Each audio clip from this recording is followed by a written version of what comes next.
আমারে তুমি গরিব বানাইছো, আমার মন চাই তোমার পয়গম্বর সুলাইমানের সিংহাসনটা দেখার জন্য। আল্লাহ রাব্বুল আলামিন বান্দার মনের আশাটা পুরা করবে। একদিন আল্লাহর বান্দা জমিনের মধ্যে কাজ করে, গরিব মানুষ হামু দিয়ে কাজ করে।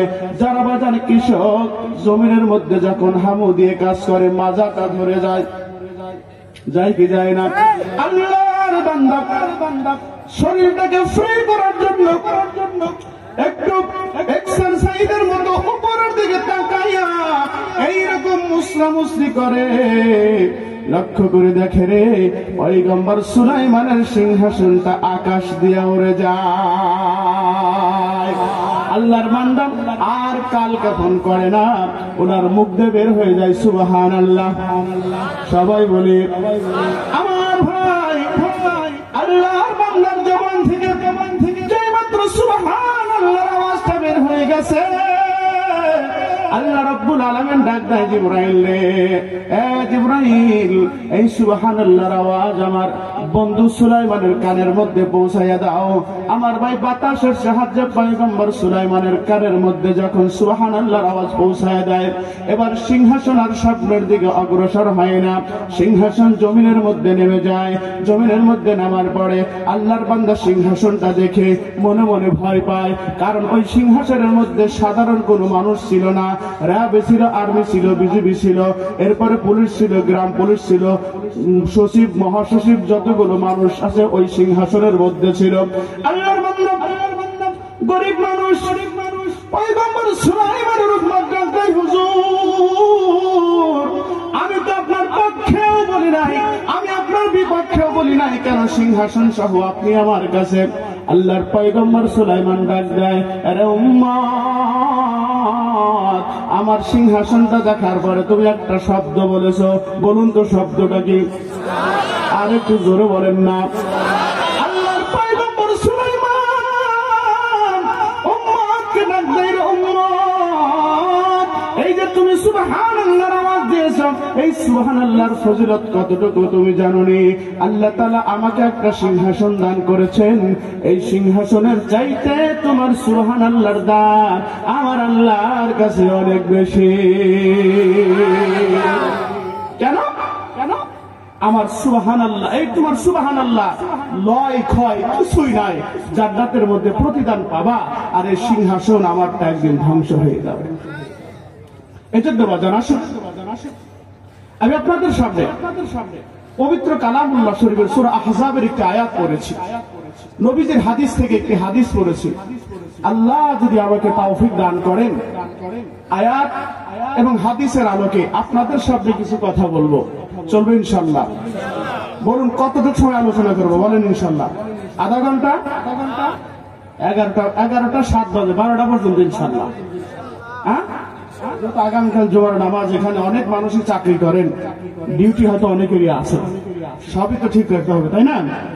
আসুন, আল্লাহ রাব্বুল আলামিন আমার আপনার হাবিবের উপরে একটা কিতাব নাজিল করেছেন।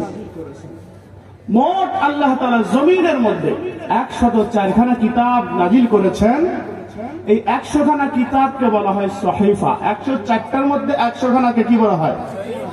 আর 3টে কিতাবকে বলা হয় কিতাবুল্লাহ। 3টে কিতাবকে কি বলা হয়? ইনজিল কিতাবুল্লাহ, তাওরাত কিতাবুল্লাহ, জাবুর কিতাবুল্লাহ। আর একটা মাত্র কিতাব আছে যেটার নাম কিতাবুল্লাহ কাম কালামুল্লাহ। বলুন সুবহানাল্লাহ। কোন ব্যক্তি যদি আল্লাহর সঙ্গে কথা বলতে চায়, তার সঙ্গে আওয়াজটা বলেন না ভাই, যদি কোনো ব্যক্তি আল্লাহর সঙ্গে কথা বলতে চাই তো কুরআন পড়বে, আল্লাহর সঙ্গে কথা বলা হয়ে যাবে। এই কুরআনটা সাধারণ কোন কিতাব কি? এই কুরআনকে আল্লাহ তাআলা সর্বপ্রথম আসমানকে বলেছিল, আসমান তুমি নাও। আল্লাহ বলেন, إنا عرضنا الأمانة على السماوات والأرض والجبال। আল্লাহ রাব্বুল আলামিন বলেন, এই কুরআনকে আমি আসমানকে বলেছিলাম, আসমান এটার আমানত, এই কুরআনটা তুমি গ্রহণ করো। বহন করো, এটাকে তুমি মেনে নাও।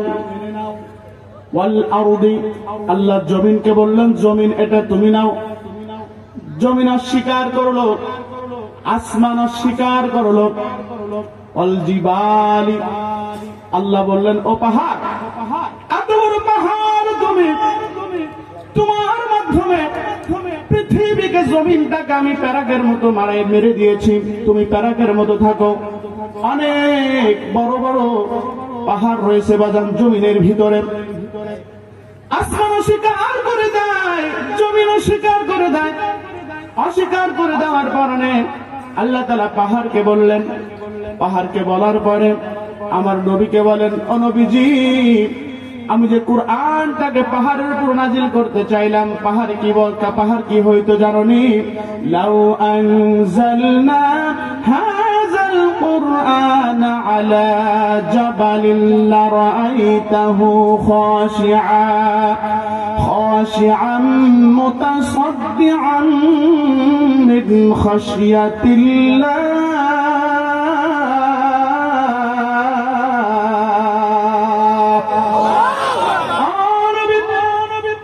কুরআনকে আমি যদি পাহাড়ের উপরে নাজিল করতাম, পাহাড়ের উপরে কোরআনকে নাজিল করার কারণে পাহাড় ভেঙে পড়তো, ছিদ্র বিচ্ছিন্ন হয়ে যাইত। নবীকে আসমান অস্বীকার করে দিল, জমিন অস্বীকার করে দিল, পক্ষান্তরে পাহাড়ও অস্বীকার করে দিল। অস্বীকার করার পরে মানুষেরা বলে কি আল্লাহ হামালাহাল ইনসানে, কোরআনটা তুমি আমাদের কাছে দাও। যার একটা প্রমাণ আজকে এই মাদ্রাসার মধ্যে বাজান দুজন হাফেজে কোরআন মাথার মধ্যে পাগড়ি নিয়েছে। আলহামদুলিল্লাহ সুম্মা আলহামদুলিল্লাহ, বাংলার জমিনের হাফেজদের কারণে সারা বিশ্ব আজকে আলোকিত হয়েছে, বলুন ঠিক কিনা? অতএব কারণে আল্লাহ রাব্বুল আলামিন এই কোরআনটাকে আমার আপনার হাবিবের উপর কেন নাযিল করলেন? আল্লাহ রাব্বুল আলামিন বলেন, ওয়া নুনাজ্জিলু মিনাল কুরআনি মা হুয়া শিফাa'u ওয়া রাহমাতুল লিল মুমিনিন।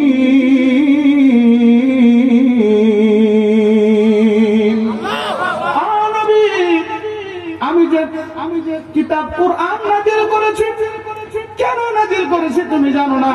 এটা মুমিনের জন্য কেবলমাত্র শুধুমাত্র শিফা স্বরূপ। সুবহানাল্লাহ বলেন। ওয়ালা ইয়াজিদুয যালিমিনা ইল্লা খাসারা, পক্ষান্তরে যারা জালিম হবে, যারা কোরআনের বিরুদ্ধে আচরণ করবে, আমি রব্বুল আলামিন ওই সমস্ত জালিমদের ক্ষতি বৃদ্ধি করে থাকি, বলেন সুবহানাল্লাহ। আমার ভাই, জমিনের মধ্যে অনেকগুলো মানুষের আগমন হয়েছে। একজন মানুষের কথা আপনাদেরকে বলতে চাই, যিনাদের মিশন ছিল কোরআনকে জ্বালিয়ে দিবেন, পুড়িয়ে দিবেন, কোরআনকে শেষ করে দিবে। আওয়াজ দিয়ে, মুসলমানের আওয়াজ দিয়ে বলবেন কোরআন কি শেষ করা সম্ভব? কেউ পারবেন? আওয়াজ দিয়ে বলেন কেউ পারবেন? কেউ পারবে না। আমার ভাই, পৃথিবীর জমিনে একজন মহিলাকে নিয়ে বেশি মাতামাতি হয়। নাম ছিল তার মাদার তেরেসা। মাদার তেরেসার নাম শুনে নাই শিক্ষিত সমাজ এমন কেউ নাই যিনি খ্রিস্টান মিশনারিতে ওনার সমস্ত অর্থ সম্পদ গুলো দান করে দিয়েছিল। ওনার মিশন ছিল কোরআনকে জ্বালিয়ে দেব, কোরআনকে পুড়িয়ে দেব, কোরআনকে পৃথিবীর জমিন থেকে নিঃশেষ করে দিবে।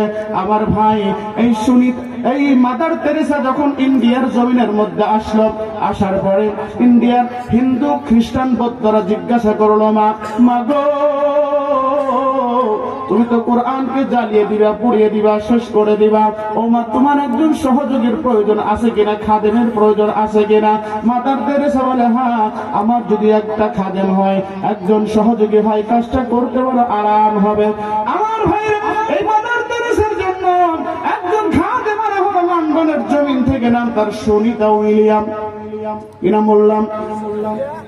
এই সুনিতা উইলিয়াম মাদার তেরেসার খাদেম হবে। ইন্ডিয়ার জমিনের মধ্যে তিনি আসলেন, খাদেম হবেন। কিন্তু সুনিতা উইলিয়ামের মাথার মধ্যে একটা ঘুরপাক খাচ্ছে একটা রাসূলের হাদিস। তিনি মুসলমানদের জবান থেকে একটি হাদিস শুনেছিল, আর দুনিয়া কুল্লুহা জুলুমাত, সমস্ত দুনিয়াটা অন্ধকার। সুবহানাল্লাহ বলি। নবীদের কথা কি কখনো মিথ্যা হবে? মিথ্যার কোনো সম্ভাবনা আছে? এই বিশ্বাস যদি কেউ রাখে তার কি ঈমান আছে? আমার ভাইয়েরা, সুনিতা উইলিয়াম বলেন, আমি মাদার তেরেসার খাদেম হব, আমি তার সহযোগী হব। আমার একটা মনের ভিতরে শর্ত আছে, আমার একটা ইচ্ছা তোমাদেরকে পূরণ করতে হবে। বলে কি? আমি একটু চাঁদের দেশ ভ্রমণ করতে চাই, আমি একটু চাঁদের দেশে যাব।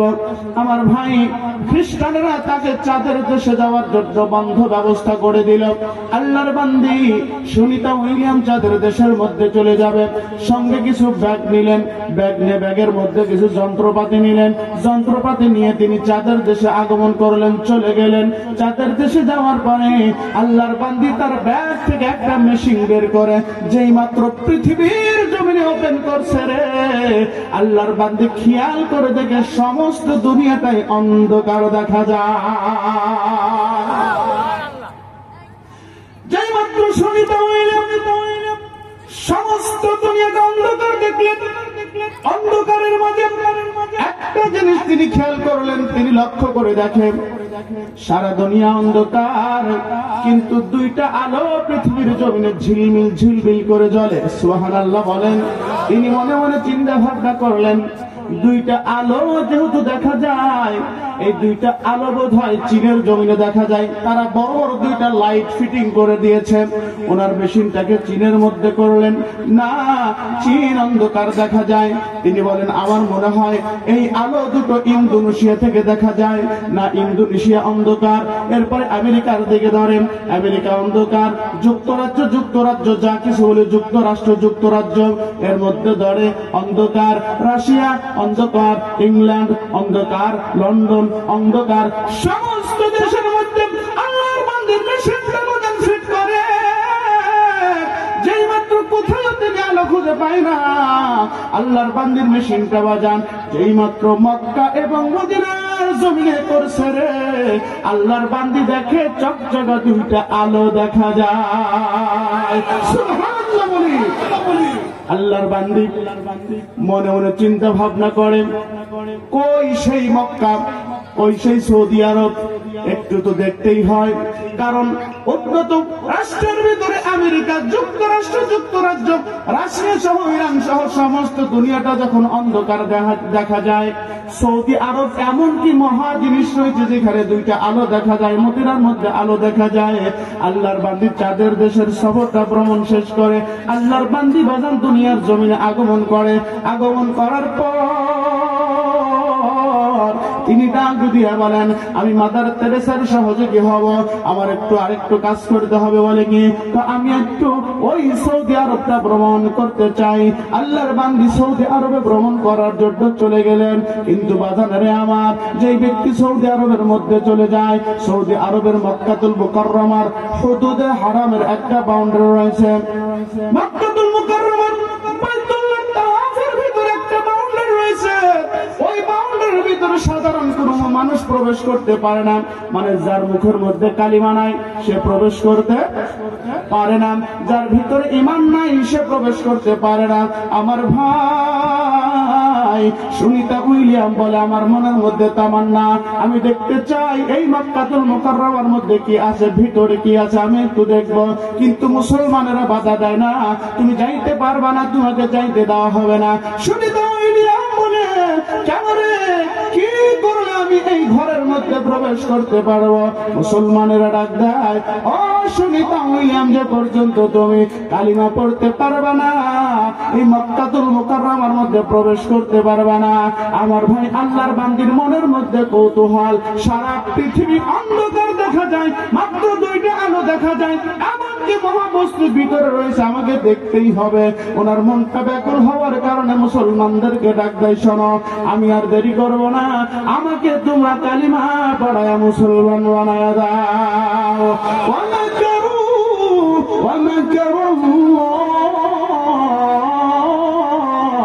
والله خير الماكرين।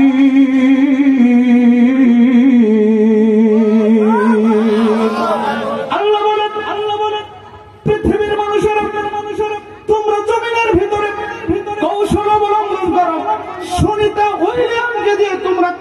তাকে জ্বালিয়ে দেওয়ার জন্য ব্যবস্থাপনা করেছিলাম।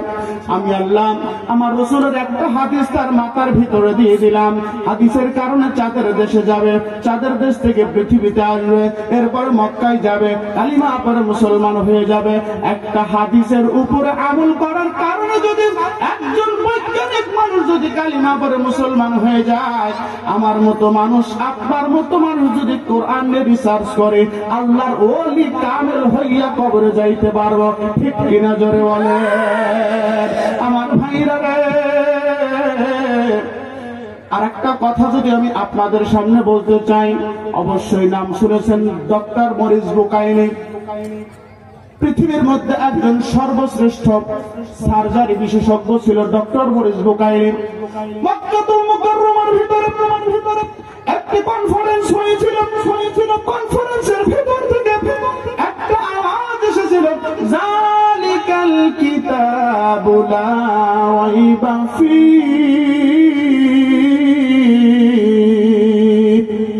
এমন কিতাব এটা যাহার ভিতরে ভুল নাই, ভুল তো নাই, ভুলের কোন সন্দেহ নাই, সন্দেহের কোন অবকাশ।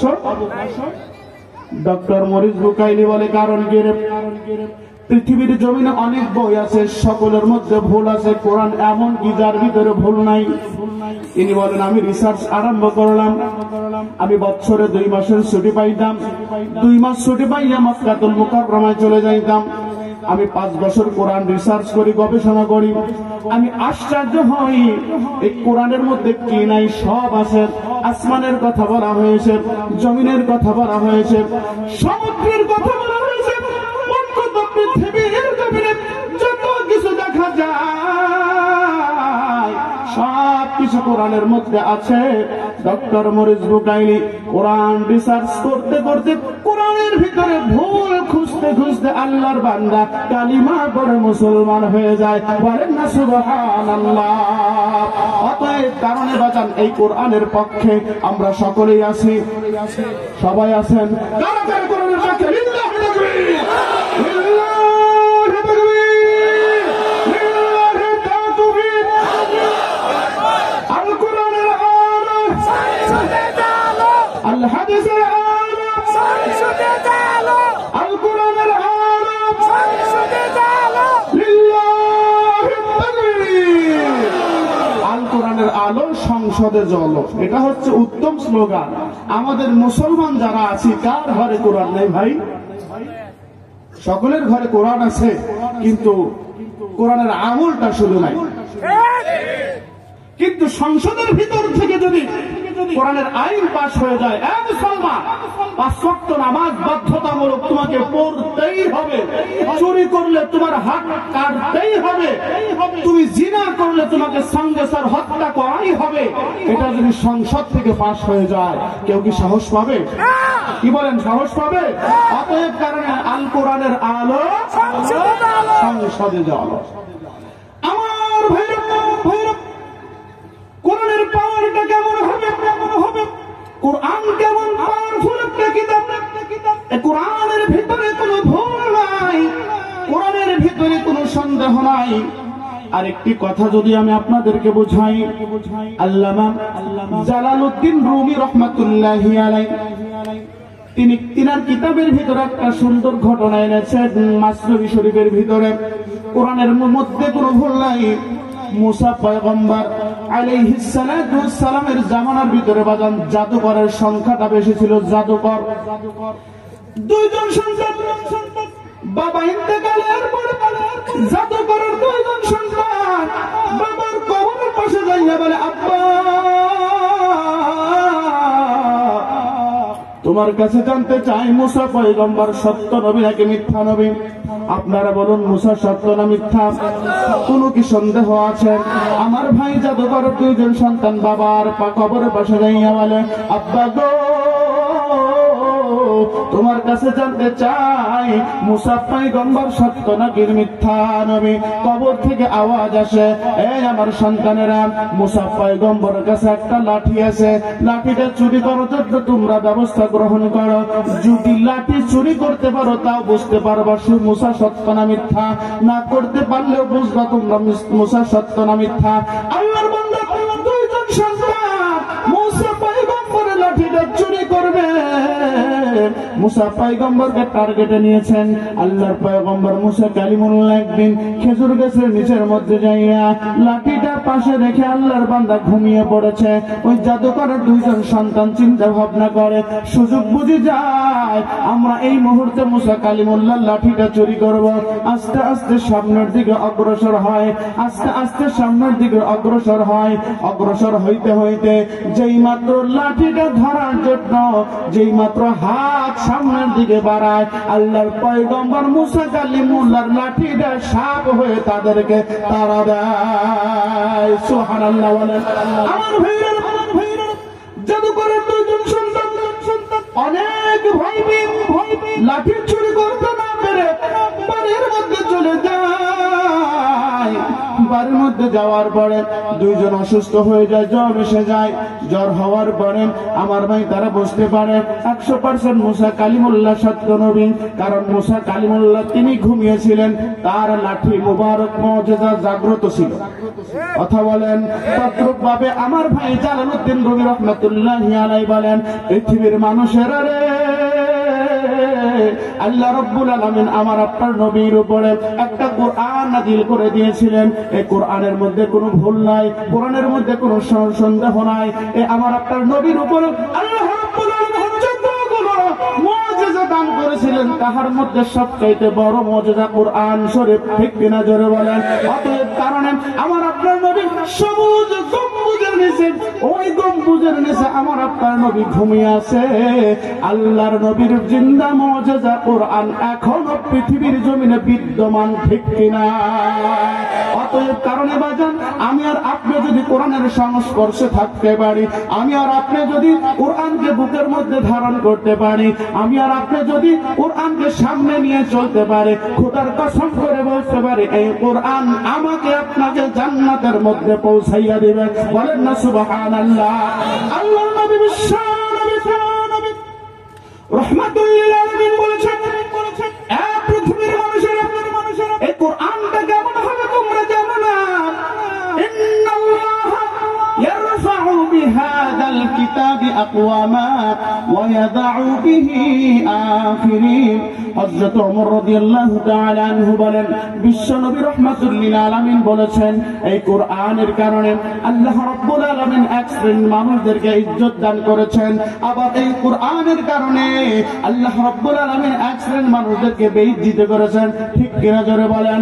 আল্লাহর হাবিব বলেন, আল কুরআনু শাফিউন মুশাফফাউন ওয়া মাহিল্লুন মুসাদ্দাকুন মান জাআলাহু আমামাহু ওয়াদাহু ইলাল জান্নাহ ওয়া মান জাআলাহু খালফা যহরি সাকাতাহু ইলান নার। কোরআন এমন একটা কিতাব রে বাজান, ভালো করে শুনবেন। আল্লাহর নবী বিশ্ব নবী রাহমাতুল লিল আলামিন বলেছেন, পৃথিবীর মানুষেরা রে, কোরআনটা কেমন একটু ভালো করে বুঝো। আল কুরআন শাফিউন মুশাফফাউন ওয়া মাহিল্লুন মুসাদ্দাকুন। এই কোরআন সুপারিশকারী। কিয়ামতের ময়দানে এই কোরআনকে আল্লাহ রাব্বুল আলামিন সুপারিশ করার ক্ষমতা দিবে। আরে কোরআন যার পক্ষে সুপারিশ করবে রে, আমার আল্লাহ রাব্বুল আলামিন ওই ব্যক্তিকে চিরসুখী জান্নাতের মেহমান বানায়া দেয়। এবং শুধু তাই নয়, অমাহিল্লুম মুসাদ্দাকুন, এই কোরআনটা বিতর্ককারী। আল্লাহ রাব্বুল আলামিনের কাছে যাইয়া বলবে, আল্লাহ আল্লাহ গো, তোমার বান্দা রাত্রি জাগরণ করে করে আমি কোরআনকে নামাজের মধ্যে তেলাওয়াত করেছে। ও আল্লাহ, তোমার বান্দা আমাকে মুহাব্বত করে নামাজের মধ্যে তেলাওয়াত করেছে। রব্বুল আলামিন, এই ব্যক্তিকে তুমি যে পর্যন্ত জান্নাতের মধ্যে না নিবা, আমি কোরআন শান্তি পাবো না। তোমার কোরআনের পৃষ্ঠা থেকে আমাকে মুছিয়ে দাও। আমার ভাইরা রে, কোরআন আল্লাহর কাছে তর্ক করবে, আমার আল্লাহ তার বিতর্ককে গ্রহণ করবে। বিতর্ককে গ্রহণ করার কারণে আমার আল্লাহ রাব্বুল আলামিন তাকে জান্নাতের মেহমান বানায় দিবে। সুবহানাল্লাহ বলবেন না। মান জাআলাহু আমামাহু কাদাহু ইলাল জান্নাহ। আল্লাহ নবী সাল্লাল্লাহু আলাইহি ওয়াসাল্লাম বলেছেন, কোন ব্যক্তি যদি কোরআনকে সামনে নিয়ে নিজের জীবনটাকে পরিচালনা করে রে ভাই, আমার আল্লাহ রাব্বুল আলামিন কাদাহু ইলাল জান্নাহ, তার ঠিকানাকে জান্নাতের বাগান বানায়া দেয়। পক্ষান্তরে মান জাআলাহু খালফা যুহরিহি সানাকাতাহু ইলান নার।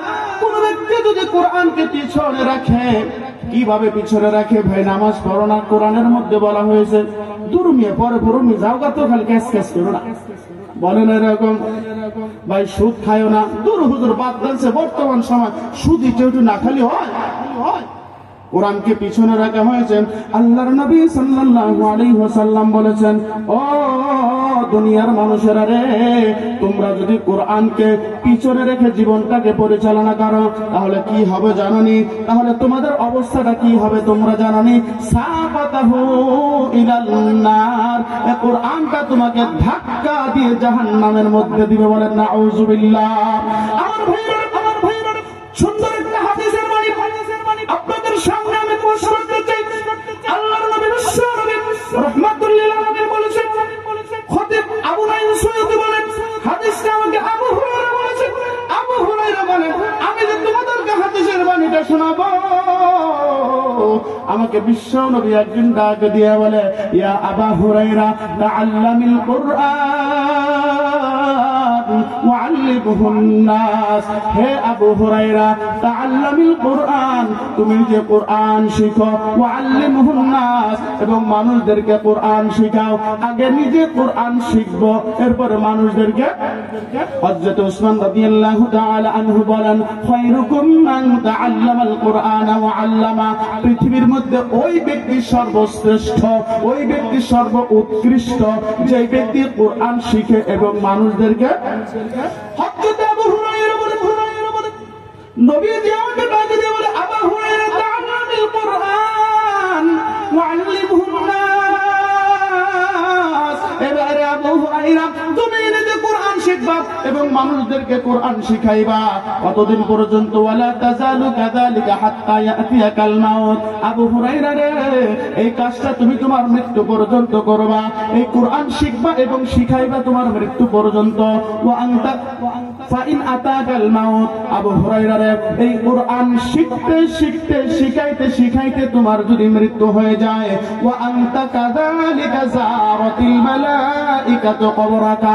এই কোরআন শিখতে শিখতে শিখাইতে শিখাইতে তোমার যদি মৃত্যু হয়ে যায়, আরশে আজিমের মালিক আল্লাহ রাব্বুল আলামিন তোমার কবরটাকে জিয়ারত করার জন্য আসমান থেকে ফেরেশতা পাঠায় দেয়। সুবহানাল্লাহ। অতএব এই কোরআনের সংস্পর্শে আমিও রাখতে থাকবো রে ভাই। আমিও আপনি যদি কোরআনের সংস্পর্শে থাকি, আমার ভাই মর্যাদা কে বাড়ায় দিবেন? কথা বলেন, কে বাড়ায় দিবেন? সাধারণ যদি একটা পুরাতন কাপড় দিয়ে কোরআন শরীফের গিলাস বানানো হয়, এই কোরআন শরীফের গিলাস পুরাতন হওয়ার পরেও কোরআনের সংস্পর্শে থাকার কারণে পায়ের মধ্যে যদি লেগে যায়, বুকের মধ্যে নাই, চুমু খায়। কথা বলে না কেন? আর যদি শিমুল কাঠের রেহেল যদি বানানো হয়, এই রেহেলের মধ্যে কোরআন পড়া হয়, মাঝে মধ্যে ভুলে যদি পাউটা লেগে যায়, ছোট্ট সন্তান হইলেও যারা কোরআন শরীফ পড়ে, কোরআনটাকে বুকের মধ্যে নাই, রেহেলটাকে বুকের মধ্যে নাই, নিয়ে চুমু খায়, আদর করে। করে কি করে না? মসজিদের মধ্যে বাজান দামি কাঠের বাক্স জুতা রাখার জন্য বানানো হয়েছে, শাল কাঠ, গজারি কাঠ। কয়দিন চুমু খাইছে? কেউ কোনদিন খাইছেন? তার মানে কোরআনের সংস্পর্শে যারা থাকবে, কোরআনের ছোঁয়া যাদের শরীরের মধ্যে রাখবে, তাদের ইজ্জত জোরে বলেন বাড়ায় যায় কে? আমার ভাইরা রে, আমি সর্বশেষ আপনাদের কাছে একটা কথা বলে দিয়ে চলে যাব। আমরা এই জায়গার মধ্যে যারা আছি, আল্লাহকে খুশি করতে চান কারা কারা? লিল্লাহি তাকবীর, লিল্লাহি তাকবীর। হাত নামাই, আল্লাহকে খুশি করব, নবীজিকে স্বপ্নে দেখব। সকলেই রাজি আছেন? সবাই রাজি আছেন? নবীজিকে যদি একবার স্বপ্ন দেখতে পারি, আমার ভাইয়েরা, জাহান্নামের আগুনটা আমার আপনার জন্য হারাম হয়ে যাবে। এখন কথা হলো, হুজুর কোন আমল করলে, কি করলে আমরা নবীজিকে স্বপ্নে দেখতে পারবো? আমলটা জানার দরকার আছে না নাই? সবাই আমলটা জেনে বাড়িতে যাইতে চান। আমার ভাইয়েরা, কোন সে আমল করলে আল্লাহকে রাজি খুশি করবো রে ভাই? কোন সে আমল করলে নবীজিকে স্বপ্নে দেখা যায়? এই আমলের কথাটা বাজান আমি আপনাদেরকে বলে দিয়ে যাব। জমিনের মধ্যে বাজার অনেক শাসক ছিল। একজন শাসকের নাম ছিল বাজান সুলতান মাহমুদ গজনবী। নাম শুনছেন আপনারা?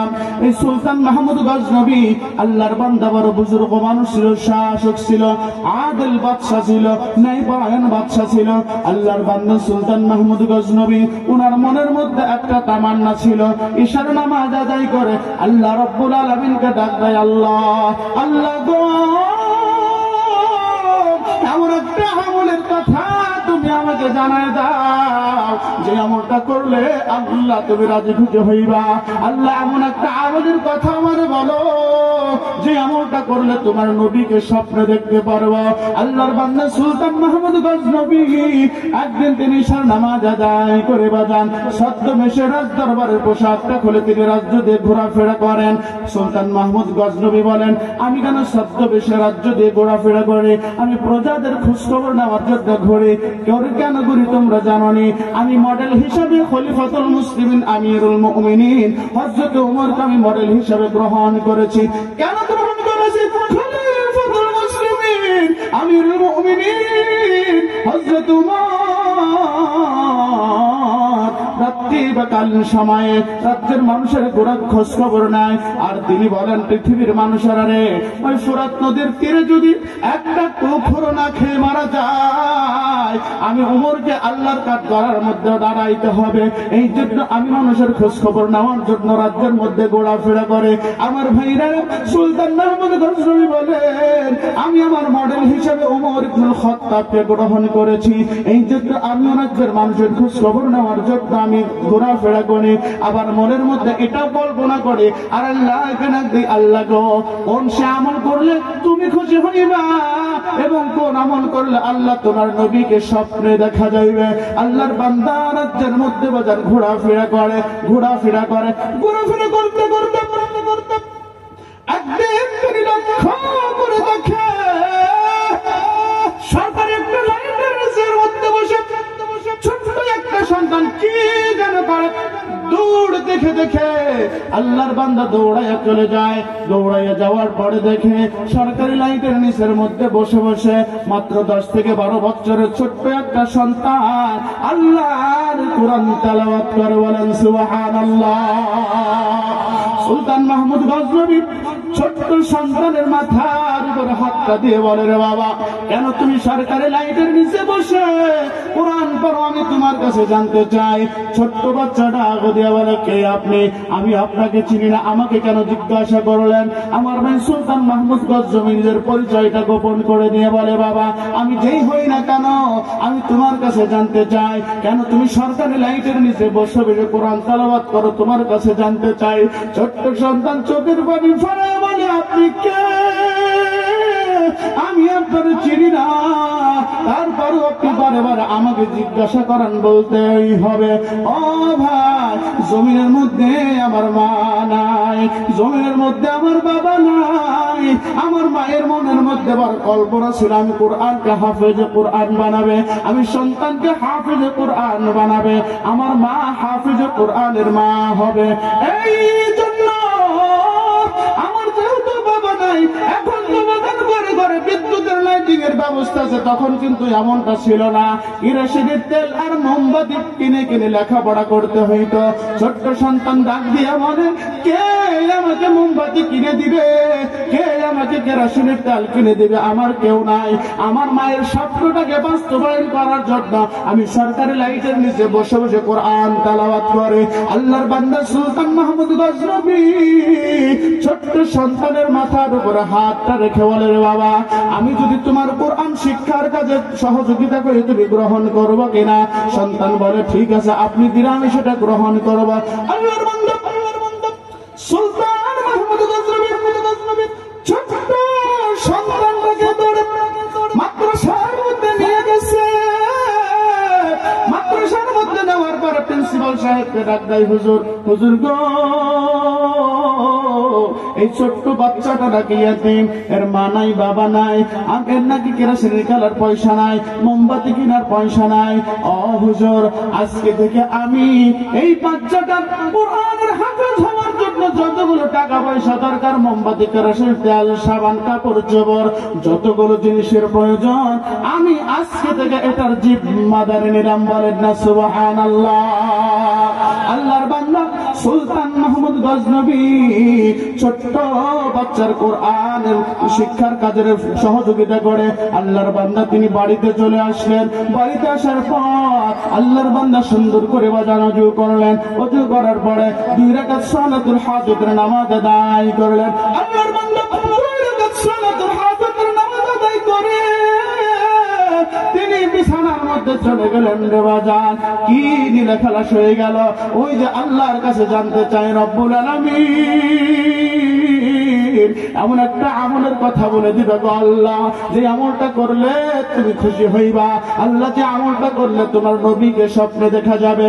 আল্লাহর বান্দা এই তামান্নাটা নিয়ে বিছানার মধ্যে যেই মাত্র চলে গেছে, আল্লাহ রব্বুল আলামিন আরশ থেকে ডাকতে, হাবিব আমার সুলতান মাহমুদ জানতে চাই কোন আমল করলে আমি আল্লাহ খুশি হই এবং কোন আমলটা করলে তোমাকে স্বপ্নে যুগে দেখা যাবে। ও হাবিব, আপনি আর থাকবেন না, এই মুহূর্তে যাইয়া আমার সুলতান মাহমুদকে জানায় দাও কোন আমল করলে তুমি নবীজিকে স্বপ্নে দেখবা, আল্লাহ খুশি হইবে। ও নবী, সুলতান মাহমুদ গজনবীকে জানায় দাও, ও সুলতান মাহমুদ গজনবী, তুমি একটা এতিম সন্তানকে কোরআন শিক্ষার কাজে সহযোগিতা করেছো, এই জন্য আল্লাহ রাব্বুল আলামিন তোমার প্রতি খুশি হইয়া গেছে। বলেন না সুবহানাল্লাহ। শুধু তাই না, আমি হাবিবকে তোমার সঙ্গে স্বপ্ন যুগে দিদার দেওয়ার জন্য এসেছে। এই যে আমি তোমার স্বপ্নের সম্মুখীন হয়েছি, তার মানে বুঝতে পারলাম কোরআনের কাজে কোরআনের সহযোগিতা করলে আল্লাহ খুশি হয়, নবীজিকে স্বপ্নে দেখা যায়। সবাই তো নবীকে স্বপ্নে দেখতেছেন ভাই। কারা কারা চাই? লিল্লাহি তাকবীর, লিল্লাহি তাকবীর, লিল্লাহি তাকবীর। হাততালি আমার ভাইরা, অতএব এই মজলিসের ভিতরে অনেকগুলো মানুষ আছে, অনেকের মা নাই, অনেকের বাবা নাই। এই মাদ্রাসার ভিতরে অনেক এতিম সন্তান আছে, অনেকের মা নাই, অনেকের বাবা নাই, কারো বা মা নাই, কারো বাবা নাই।